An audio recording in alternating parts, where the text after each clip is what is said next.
Hello guys, welcome to study with Pooja. आज है 14 जुलाई। आज हम लोग 14 जुलाई को करंट अफेयर्स के कुछ महत्वपूर्ण क्वेश्चंस को डिस्कस करेंगे। डियर एस्पिरेंट, अगर आपने अभी तक की इस चैनल को सब्सक्राइब नहीं किया हो तो सब्सक्राइब कर लें, बेल आइकन को प्रेस कर लें, जिससे आने वाली वीडियो की नोटिफिकेशन आपको मिल जाएगी। तो आइए डिस्कस करते हैं कुछ महत्वपूर्ण और बहुत अच्छे क्वेश्चन। पहला क्वेश्चन है यहाँ पर। पहला क्वेश्चन है, किस वर्ष तक की रेलवे जो है वो 100% स्वच्छ ऊर्जा पर चलने वाला विश्व का पहला ग्रीन रेलवे होगा। कितने वर्ष का टारगेट, यानी कितना जो है कितने ईयर में, तो 2030 का टारगेट रखा गया है। 2030 यानी 2030 तक की विश्व का पहला ग्रीन रेलवे, विश्व का पहला ग्रीन रेलवे होगा। ये किसने लक्ष्य रखा है? तो भारतीय रेलवे ने। और 100% स्वच्छ ऊर्जा से चलने वाला, इसका सेंस ये है कि जो जितनी ट्रेनें हैं जो अभी तक की जो है कुछ पेट्रोल और डीजल से चलती थी, मतलब डीजल वगैरह से, तो उनको भी जो है इलेक्ट्रिसिटी से सारी ट्रेनें जो है वो चलेंगी। और इलेक्ट्रिसिटी से चलने के कारण इसको कहा गया स्वच्छ ऊर्जा पर चलने वाला विश्व का पहला ग्रीन रेलवे होगा। 2030 का टारगेट रखा गया। अब बात आती है रेलवे की, तो रेलवे ने कई रिकॉर्ड जो है अपने नाम दर्ज किए हैं। अगर आप डे बाई डे कंटिन्यू जुड़े हैं तो आपको काफी जो क्वेश्चन है वो क्लियर होंगे। कि यानी रेलवे की बात की जाए तो रेलवे ने डबल कंटेनर ट्रेन चलाने वाला भारत का, यानी जो है भारत पहला ऐसा है एशिया में जो डबल कंटेनर जो है ट्रेन चलाने वाला भारत पहला जो है देश बना है। तो यहाँ पर रेलवे से संबंधित क्वेश्चन पहला कि डबल कंटेनर चलाने वाला, डबल कंटेनर ट्रेन चलाने वाला पहला देश बना है कौन? भारत। तो डबल कंटेनर मतलब कि एक ये नीचे वाला फ्लोर, उसके ऊपर एक और, तो डबल कंटेनर ट्रेन चलाने वाला पहला देश जो है कौन बना है? तो भारत। ये जो है ये कहां से कहां तक की डबल कंटेनर ट्रेन जो चलाई गई है, तो ये जो चलाई गई है जो है पालमपुर से गोटार के बीच, पालमपुर से गोटार के बीच। उसके बाद नेक्स्ट बात करते हैं तो भारतीय रेलवे के नाम। तो दूसरा है, यहाँ पर आप देख सकते हैं कि एक तो डबल कंटेनर ट्रेन चलाने वाला, और दूसरा क्वेश्चन की सबसे लंबी मालगाड़ी कहाँ चलाई गई है? सबसे लंबी मालगाड़ी 2.8 किलोमीटर की। तो सबसे लंबी मालगाड़ी का जो है मालगाड़ी चलाने का रिकॉर्ड भी भारतीय रेलवे ने दर्ज किया। और ये जो सबसे लंबी मालगाड़ी है इसका नाम है शेषनाग। शेषनाग इतनी लंबी है 2.8 किलोमीटर की। ठीक है, तो यहाँ पर सबसे लंबी मालगाड़ी शेषनाग है, जिसका जो है लंबाई कितनी है? 2.8 किलोमीटर। इसके अलावा भारतीय रेलवे ने जैसे कि जो है वेस्ट टू एनर्जी प्लांट लगाने वाला भारत जो है भारतीय रेलवे, और कहाँ पर वेस्ट टू एनर्जी प्लांट लगाया है, यानी ये दूसरा क्वेश्चन हो गया। उसके बाद तीसरा आप अटैच कर सकते हैं, वेस्ट टू एनर्जी प्लांट जो है वो जो है ये भारतीय रेलवे ने इसका रिकॉर्ड दर्ज किया। और वेस्ट टू एनर्जी प्लांट के लिए कहां पर ये प्लांट लगाया है? तो उड़ीसा के भुवनेश्वर में। वेस्ट टू एनर्जी प्लांट ये कहाँ लगाया है भारतीय रेलवे ने? उड़ीसा के भुवनेश्वर में। इसके अलावा ये जो है वेस्ट टू एनर्जी प्लांट किस तकनीक पर कार्य करेगा, ये भी क्वेश्चन हो सकता है। तो ये पॉलीग्रीड तकनीक पर कार्य करेगा, पॉलीग्रीड तकनीक पर वेस्ट टू एनर्जी ये जो है ये इस प्रोसेस पर, इस तकनीक पर कार्य करेगा। इसके अलावा बात की जाती है कि जो है भारतीय रेलवे की, तो चौथा क्वेश्चन भारतीय रेलवे से बन जाता है कि सबसे लंबा प्लेटफॉर्म बनाया जा रहा है कहां पर? तो कर्नाटक के हुगली में। तो सबसे लंबा प्लेटफॉर्म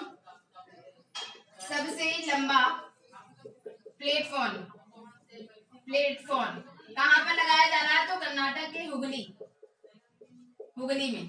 और वर्तमान समय में सबसे लंबा प्लेटफॉर्म है कौन सा? तो सबसे लंबा प्लेटफॉर्म गोरखपुर रेलवे स्टेशन है जो है। और गोरखपुर जो रेलवे स्टेशन है उसकी लंबाई 1366 समथिंग है। और यहाँ पर जो ये जो है प्लेटफॉर्म जो खड़ा किया जा रहा है रेलवे स्टेशन, ये हुगली वाला जो है वो जो है उसकी लंबाई जो है वो 1400, इसकी लंबाई कितनी है? तो 1400 मीटर है, 1400 मीटर, जबकि गोरखपुर वाले की 1366 समथिंग है। ठीक है, इसके अलावा सबसे लंबा प्लेटफॉर्म हो गया चौथा क्वेश्चन। इसके अलावा बात की जाती है कि जो है सबसे पहले यानी रेलवे से क्वेश्चन है तो सबसे पहले स्वतंत्र भारत के रेल मंत्री कौन बने, तो जॉन मथाई। स्वतंत्र भारत के प्रथम रेल मंत्री, स्वतंत्र भारत के प्रथम रेल मंत्री कौन बने हैं, तो जॉन मथाई। रेल मंत्री जॉन मथाई, जॉन मथाई। आप अपने पास डे बाय डे बस ये 10 क्वेश्चन नोट कर लिया करें, और उसके बाद जो इसके साथ जो है एडिशनल जानकारी ये नोट कर सकते हैं आप अपने पास। उसके बाद दोबारा जब भी जो है कोई रिकॉर्ड आएगा तो आप उसी में ऐड कर सकते हैं। तो नेक्स्ट क्वेश्चन हम लोग डिस्कस करते हैं, आई होप आप नोट कर लिए होंगे आपने। तो नेक्स्ट क्वेश्चन है, ए सॉन्ग ऑफ इंडिया पुस्तक किसने लिखी है। अब पुस्तक की बात आती है तो ए सॉन्ग ऑफ इंडिया पुस्तक किसने लिखी है, तो ये पुस्तक लिखी है रस्किन बॉन्ड ने। किसने लिखी है, Ruskin bond, Ruskin bond, bond. तो यहाँ पर पुस्तक से रिलेटेड अभी जो है कर लिया परसों के करंट अफेयर्स में, तेंजिंग गे तेंथोंग ने पुस्तक लिखी थी दलाई लामा की बायोग्राफी। तो दलाई लामा की बायोग्राफी पर पुस्तक किसने लिखी है, तेंजिंग गे तेंथोंग। तो यहाँ पर इस सॉन्ग ऑफ इंडिया पुस्तक किसने लिखी, रस्किन बॉन्ड ने। मैं उधर का इरेज कर देती हूँ, ये आप जो है अपने पास नोट कर सकते हैं। उसके बाद नेक्स्ट हम लोग बात करते हैं, तो यहाँ पर रस्किन बॉन्ड ने लिखी है ए सॉन्ग ऑफ इंडिया पुस्तक। उसके बाद जो है दूसरी पुस्तक का नाम लिखा जाए तो दलाई लामा की आत्मकथा, दलाई लामा की आत्मकथा जो है, आत्मकथा ये किसने लिखी है, तो तेंजिंग गे टेंथोंग, तेंजिंग गे टेंथोंग, टेंथोंग। ओके, तो तेंजिंग गे टेंथोंग ने दलाई लामा की आत्मकथा लिखी है। इसके अलावा behind the mask covid, behind the mask कोविड-19 ये पुस्तक किसने लिखी है, अब्दुल मन्नान।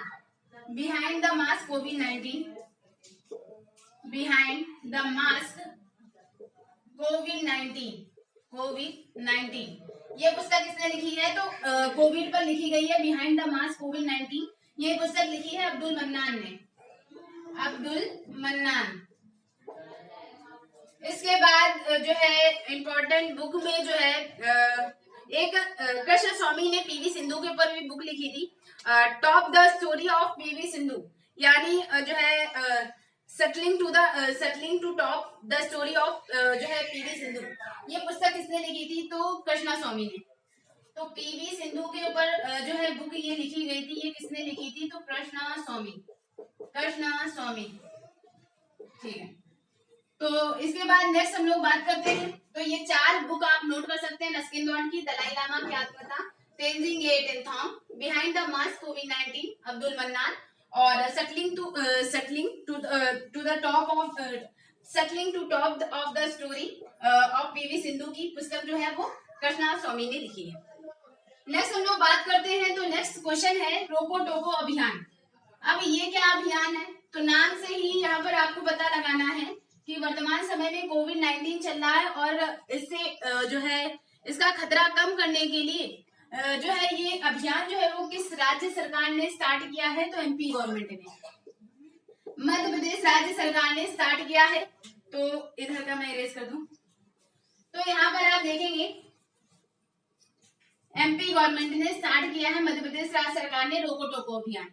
ये है क्या, ये जो है अगर जो भी सार्वजनिक स्थल पर मध्य प्रदेश में जो भी सार्वजनिक स्थल पर लोग जो है वो अगर निकलेंगे और बिना मास्क लगाए होंगे तो उनके लिए ये अभियान चालू किया गया है, रोको टोको अभियान। और इस अभियान के दौरान जो है इसमें जो एक चयनित जो है एक चेन बनाई गई है, जो इन सार्वजनिक स्थानों पर जो है मास्क नहीं लगाएंगे उनको मास्क प्रोवाइड कराएंगे, लेकिन फ्री में मास्क नहीं देंगे, उसके लिए जो है इनसे 20 रुपए लिए जाएंगे। तो सार्वजनिक स्थानों पर रोक टोक के लिए इन्हें रोका टोका जाएगा, मतलब कि मास्क लगाने के लिए। तो जो है चयनित स्वैच्छिक संगठन इनको मास्क कौन मुहैया कराएगा, तो चयनित स्वैच्छिक संगठन। तो चयनित स्वैच्छिक संगठन जो है इन्हें मास्क उस जगह पर देगी, और इस चयनित स्वैच्छिक संगठन को हर महीने मतलब लगभग 100 मास्क दिए जाएंगे, जो है ऐसे लोग जो है जिन्होंने मास्क नहीं लगाया उनको मास्क देंगे और इसके लिए 20 रुपए पर मास्क जो है वो वसूल करेंगे।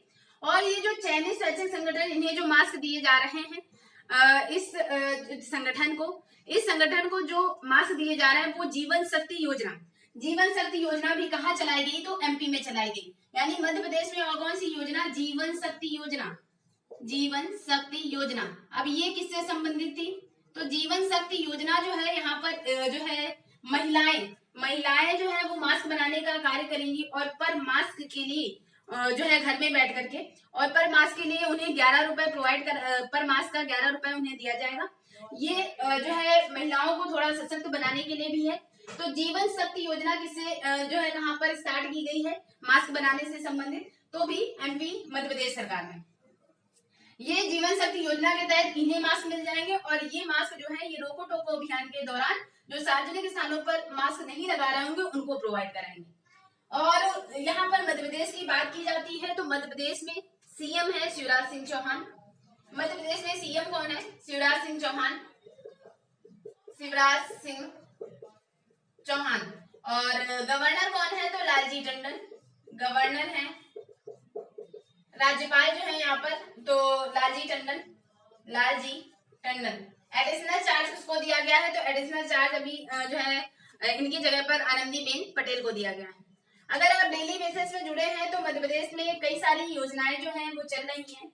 जैसे कि कहा जाए जो है आसपास जो है योजना, तो आसपास जो योजना है वो किससे संबंधित है? आसपास योजना तो जो पुलिस जो महकमा है अगर जो आत्महत्या कर रहा है उनसे संबंधित है आसपास योजना।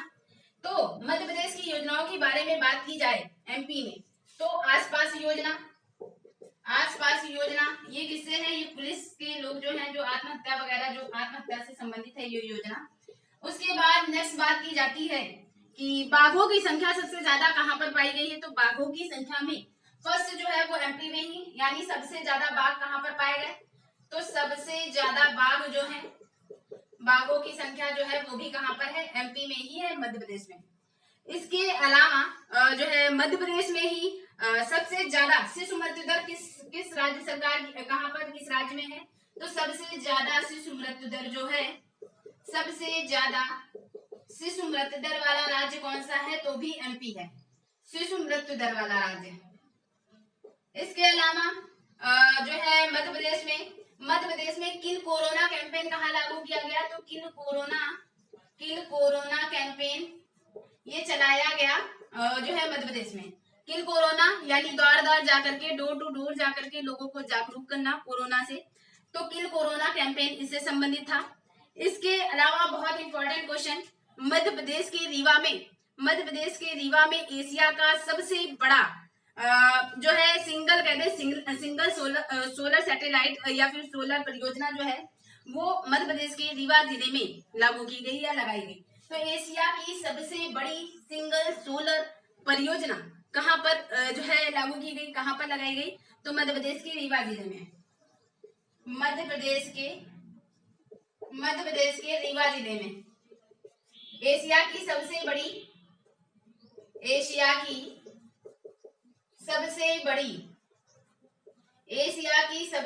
जो है सिंगल सोलर परियोजना जो है वो मध्य प्रदेश के रीवा जिले में लगाई गई।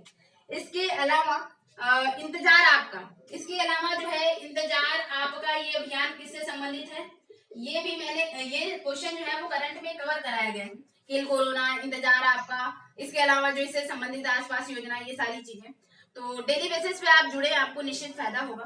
तो इंतजार आपका ये किससे संबंधित था? ये मध्य प्रदेश की जितनी इंपॉर्टेंट साइट वगैरह हैं उनको जो है मोबाइल पर जो है वो साइट्स अपलोड कर दी गई थी और इससे पर्यटन को आकर्षित करने के लिए एक तरह से इंतजार आपका ये अभियान जो है मध्य प्रदेश गवर्नमेंट ने स्टार्ट किया। और यानी यहाँ पर आपने कई योजनाओं से आप परिचित हुए मध्य प्रदेश की। जीवन शक्ति योजना, रोको टोको अभियान, आसपास योजना, सबसे ज्यादा बाघ, सबसे ज्यादा शिशु मृत्यु दर, किल कोरोना कैंपेन और मध्य प्रदेश के रीवा जिले में एशिया की सबसे बड़ी सिंगल सोलर जो है परियोजना, इंतजार आपका अभियान, ये सारी चीजें एमपी से रिलेटेड है, मध्य प्रदेश से। ठीक है, नेक्स्ट क्वेश्चन है गूगल भारत में अगले 5 वर्ष में कितने बिलियन अमेरिकी डॉलर निवेश करेगा? तो जो गूगल कंपनी है, तो गूगल जो है वो भारत में 10 बिलियन, कितने बिलियन? 10 बिलियन अमेरिकी डॉलर, 10 बिलियन अमेरिकी डॉलर, 10 बिलियन जो है, तो गूगल भारत में अगले 5 वर्ष में कितने बिलियन अमेरिकी डॉलर निवेश करेगा? तो 10 बिलियन अमेरिकी डॉलर। और यहाँ पर जो है गूगल की बात की जाती है, तो गूगल जो है इसका हेडक्वार्टर कहाँ है? कैलिफोर्निया में। गूगल का हेडक्वार्टर कहाँ है? कैलिफोर्निया। और इसके सीईओ कौन है? सुंदर पिचाई। गूगल के सीईओ कौन है? सुंदर पिचाई, सुंदर पिचाई। ठीक है, तो यहाँ पर गूगल की बात की जाए, हेडक्वार्टर और सीईओ पता होने चाहिए। तो गूगल जो है वो भारत में अगले 5 वर्ष में कितने बिलियन अमेरिकी डॉलर निवेश कर रहा है? वो 10 बिलियन। क्यों कर रहा है? ताकि भारत में जो डिजिटलाइजेशन है उसको थोड़ा इम्प्रूव किया जा सके, बढ़ाया जा सके। तो इसके लिए ये 10 बिलियन डॉलर जो है वो निवेश करेगा। और 10 बिलियन डॉलर का मतलब यहाँ पर 7500 करोड़ रुपए लगभग जो है वो जो है भारत को देगा, निवेश करेगा भारत में। इसके अलावा गूगल से एक और क्वेश्चन जो है पूछा जा सकता है कि गूगल ने सीबीएसई स्कूल जो है तो 22,000 सीबीएसई स्कूलों के लगभग जो है 1 मिलियन शिक्षकों को जो है शिक्षकों से संपर्क करेगा या शिक्षकों के साथ जो है पार्टनरशिप करेगा सीबीएसई स्कूलों के। कौन? गूगल। तो सीबीएसई स्कूलों के एक जो है मतलब 22,000 स्कूलों के 1 मिलियन शिक्षकों के साथ जो है वो पार्टनरशिप करेगा। कौन? गूगल। ये भी एक इंपॉर्टेंट क्वेश्चन गूगल के साथ जुड़ जाता है। ठीक है, नेक्स्ट क्वेश्चन की बात करते हैं। तो नेक्स्ट क्वेश्चन है ली सियन लुंग किस देश के पीएम बने हैं? तो ये जो है ली सियन लुंग जो है ये किस देश के पीएम बने हैं? तो इसका आंसर क्या हो जाएगा? सिंगापुर।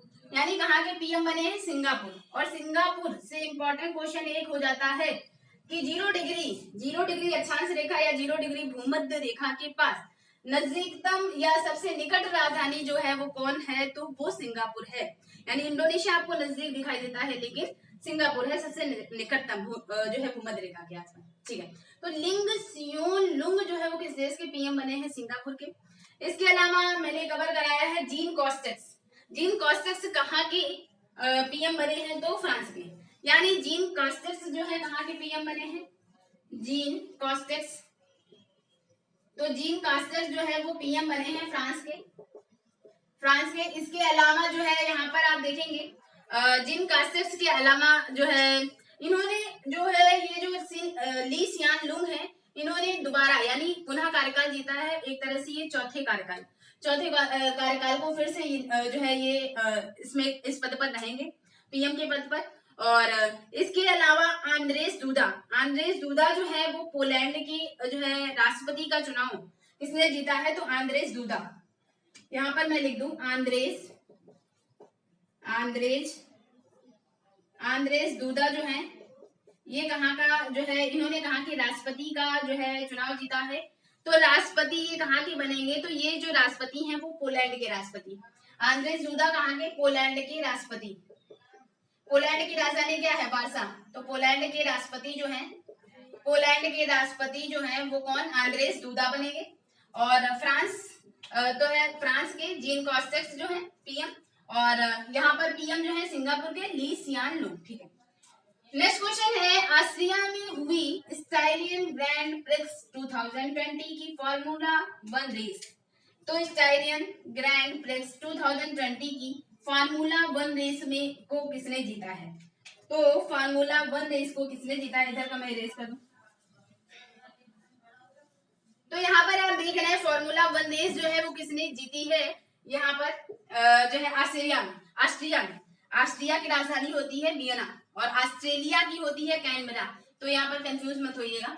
तो यहाँ पर बात की जाती है ऑस्ट्रिया में हुई स्टाइलियन जो है ग्रैंड प्रिक्स जो है 2020 की फार्मूला 1 रेस जो है वो लुइस हैमिल्टन ने जीती है। Lewis Hamilton. ठीक है, और ये कहाँ के हैं? लुइस हैमिल्टन जो है वो ब्रिटेन के हैं। तो फार्मूला 1 रेस ऑस्ट्रिया में स्टाइलिंग ग्रैंड प्रिक्स वाले में फार्मूला 1 रेस में लुइस हैमिल्टन जीते हैं, ब्रिटेन के हैं। और किसको हरा करके जो है ये जीते हैं? तो सेकंड में है वोल्टेरी बोटास। सेकंड रैंकिंग किसकी है, किसको हरा करके, तो वॉल्टेरी बोटास को हरा करके जो है ये लुइस हैमिल्टन जो है वो ऑस्ट्रिया में हुई स्टाइलिंग ग्रैंड प्रिक्स 2020 में फॉर्मूला 1 रेस जीती है। नेक्स्ट बात की जाती है किस राज्य सरकार ने भारत की पहली ई लोक अदालत, तो भारत की पहली ई लोक अदालत का मतलब जो है ये वीडियो कॉन्फ्रेंसिंग के जरिए आपकी बात जो है वो सुनी जाएगी। इसमें इसके तहत जो है वो छत्तीसगढ़ ऐसा राज्य है, छत्तीसगढ़, जहां पर अनुसुईया उइके और जो है भूपेश बघेल। तो छत्तीसगढ़ में सीएम कौन है, सीएम है भूपेश बघेल और छत्तीसगढ़ के गवर्नर कौन है, तो अनुसुईया उइके। तो यहाँ पर बात की जाती है कि ई लोक अदालत का आयोजन किसने किया है, तो वो छत्तीसगढ़ में। यहाँ पर जो है छत्तीसगढ़ वाला जो राज्य है, यहाँ पर जो है उच्च न्यायालय और जो भी अधीनस्थ या राज्य विधिक मामले हैं, राज्य विधिक सेवा से जुड़े लोग हैं, उन्होंने इस ई लोक अदालत को एक तरह से स्टार्ट किया या उनके द्वारा स्टार्ट किया गया। और यहाँ पर 200 बेंचों से 200 बेंच यानी लगाई गई। बेंच समझते होंगे, जो यानी सुप्रीम कोर्ट या हाई कोर्ट में एक बेंच में मैक्सिमम जो है, जैसे कुछ 5 मेंबर हो गए, 3 समूह की 3 लोगों की एक बेंच हो गई। तो इस तरह से ई लोक अदालत का जो आयोजन किया है, इसमें 200 बेंचों के कितने मामले जो है सुने गए, लगभग 3000 मामले जो है उन मामलों की सुनवाई की गई है। और वीडियो कॉन्फ्रेंसिंग जरिए यानी मोबाइल जो है इसमें माध्यम है। तो ई लोक अदालत का आयोजन किसने किया, छत्तीसगढ़ जो है राज्य सरकार ने। नेक्स्ट बहुत इंपॉर्टेंट क्वेश्चन, मलाला दिवस कब मनाया गया है, तो मलाला दिवस जो है वो 12 जुलाई को मनाया गया है। काफी परिचित होंगे इनके नाम से, मलाला के नाम से। तो मलाला दिवस, इन्होंने बहुत काम किया है। पाकिस्तान की महिला है मलाला यूसुफजई, नाम था मलाला यूसुफजई। तो मलाला यूसुफजई जो है, इन्होंने बालिकाओं और जो है महिलाओं के लिए शिक्षा से जुड़ा मामला जो है इन्होंने उठाया, यानी सार्वजनिक तौर पर बच्चों या महिलाओं के लिए या लड़कियों के लिए जो है शिक्षा के बारे में जो है कदम किसने उठाया या आवाज किसने उठाई, तो मलाला यूसुफजई ने। इसके अलावा जो है 12 जुलाई और 12 जुलाई को जो युवा जो है राष्ट्रीय युवा दिवस जो मनाया जाता है, तो युवा कार्यकर्ताओं ने जो है ये जो है घोषित किया कि जो है 12 जुलाई को वो मलाला दिवस के रूप में मनाया जाए। राष्ट्रीय युवा कार्यकर्ताओं ने मलाला यूसुफजई को सम्मान देने के लिए। बात करते हैं मलाला की। तो मलाला को इन्होंने, क्योंकि सार्वजनिक तौर पर पाकिस्तान जैसी जो है कंट्रीज में जो है महिलाओं, बच्चियों या लड़कियों के लिए कार्य करना और उनको शिक्षा के लिए मोटिवेट करना सार्वजनिक तौर पर, तो इन पर काफी हमले भी हुए और तालिबान ने इन पर गोली भी चला दी थी। और इन्होंने काफी साहसतापूर्ण कार्य करते हुए जो है, जैसे ही ये ठीक हुई, यानी उस जो है गोली लगने के बाद जब भी ठीक हुई, तभी भी इन्होंने अपने कार्य को जारी रखा। तो इनके लिए ये सबसे कम उम्र की ऐसी महिला है जिन्होंने 17 वर्ष की उम्र में नोबेल पुरस्कार जीता है। तो मलाला यूसुफजई जो है वो नोबेल पुरस्कार पाने वाली 17 वर्ष की सबसे कम उम्र की महिला का नाम क्या है, तो सबसे कम उम्र की 17 वर्ष में नोबेल पुरस्कार विजेता रही है मलाला। और इसके अलावा मलाला के नाम से जो है एक फंड, मलाला फंड जो है वो चलाया जा रहा है, जो कि क्या कार्य करता है, लड़कियों को जो है स्कूल वगैरह, बाल अधिकारों की रक्षा से संबंधित इन्होंने कार्य किया। लड़कियों को स्कूल भेजने के लिए मलाला फंड ये चला रही हैं। और इसके अलावा मलाला ने पुस्तक एक लिखी है, आई एम मलाला, यानी मलाला की पुस्तक का क्या नाम है, आई एम मलाला। इनकी बुक का क्या नाम है, तो बुक का नाम है आई एम मलाला। तो यहाँ पर मलाला, आई एम मलाला जो है ये किसकी जो है पुस्तक है, तो आई एम मलाला जो है ये पुस्तक है मलाला की। और आई होप आपको इन चीजों से आप परिचित हुए। मलाला दिवस 12 जुलाई को राष्ट्रीय युवा कार्यकर्ता ने इनके योगदान को सम्मानित करने के लिए 12 जुलाई को मलाला दिवस के रूप में मनाना जो है उचित समझा, फिर यानी घोषित किया इस चीज को। फिर नेक्स्ट क्वेश्चन है, बीमा कंपनियों को कोरोना कवच पॉलिसी लॉन्च करने का, कोरोना कवच बीमा पॉलिसी लॉन्च करने की मंजूरी जो है वो किसने दी है, तो बीमा कंपनियों को कोरोना कवच बीमा पॉलिसी लॉन्च करने की जो मंजूरी है वो दी है जो है IRDAI ने। किसने दी है, IRDAI अब IRDAI क्या है? तो IRDAI जैसे भारतीय जीवन विनियामक, भारतीय जीवन विनियामक और विकास प्राधिकरण, भारतीय जीवन विनियामक और विकास प्राधिकरण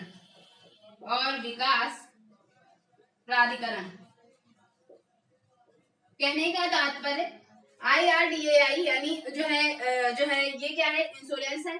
R फॉर जो है यहाँ पर रेगुलेटरी, तो insurance regulatory development authority of India, insurance regulatory development authority of India, Bharatiya Jeevan विनियामक और विकास प्राधिकरण। इन्होंने जो है वो बीमा कंपनियों को कोरोना कवच बीमा पॉलिसी लॉन्च करने की मंजूरी दी है। अब ये है क्या? जैसे कि बीमा कराया जाता था, स्वास्थ्य का बीमा कराया जाता था, तो इस स्वास्थ्य की बीमा जो कराया जाता था उसमें से जो है अब उसमें कोरोना को भी जो है कवर कर दिया गया है, या कोरोना बीमारी को भी जोड़ दिया गया है कि कोरोना से अगर किसी की मृत्यु होती है या बीमार होता है तो उसके लिए बीमा पॉलिसी में ये चीज स्वास्थ्य वाले में ऐड कर दी गई है, अल्पकालिक पॉलिसी। और इसके थ्रू जो है 50,000 से 5 लाख तक की बीमा जो है वो कवर कराया जाएगा बीमा। और इसके अलावा जो है इसमें 18 से 65 वर्ष के लोग जो हैं इस बीमा पॉलिसी का लाभ जो है वो कौन ले सकते हैं? 18 से 65 वर्ष के लोग। और इसके तहत जो है 18 से 65 वर्ष तक के लोग, और इसके तहत 50,000 से 5 लाख 50,000 से 5 लाख तक की जो है बीमा वो कवर किया जाएगा। ठीक है, नेक्स्ट क्वेश्चन है, भारत किस देश में सबसे ज्यादा निवेश करने वाला दूसरा सबसे बड़ा देश बना है? तो किस देश में सबसे ज्यादा निवेश करने वाला दूसरा सबसे बड़ा देश बना है? तो ब्रिटेन में। अब ब्रिटेन में जो है भारत ने निवेश किया है तो FDI के थ्रू। FDI क्या होता है? फॉरेन, एक तरह से कहते हैं फॉरेन जो है डायरेक्ट इन्वेस्टमेंट जो होता है जो है प्रत्यक्ष विदेशी निवेश। क्या बनेगा? प्रत्यक्ष विदेशी निवेश। तो भारत जो है प्रत्यक्ष विदेशी निवेश, तो भारत प्रत्यक्ष विदेशी निवेश करने वाला, भारत जो है प्रत्यक्ष विदेशी निवेश करने वाला दूसरा देश बना है, दूसरा सबसे बड़ा देश बना है। कहां पर? FDI के थ्रू ब्रिटेन में निवेश करने में भारत जो है वो दूसरी रैंकिंग पर है। तो जानना जरूरी है कि फर्स्ट कौन है? तो फर्स्ट जो है वो अमेरिका है। फर्स्ट कौन है? तो फर्स्ट है अमेरिका। ठीक है, आई होप आपको ये क्वेश्चन जो है आज के 10 क्वेश्चन जो है बेस्ट आपको अच्छे लगे होंगे। अच्छे लगे हो तो लाइक करिए, कमेंट करिए, do subscribe my channel. Thank you दोस्तों, ऑल द बेस्ट। मिलते हैं हम लोग नेक्स्ट वीडियो में। आप वीडियो को ज्यादा से ज्यादा शेयर करें और ओके दोस्तों, फिर मिलते हैं हम लोग नेक्स्ट वीडियो में। Thanks to all of you, all the best.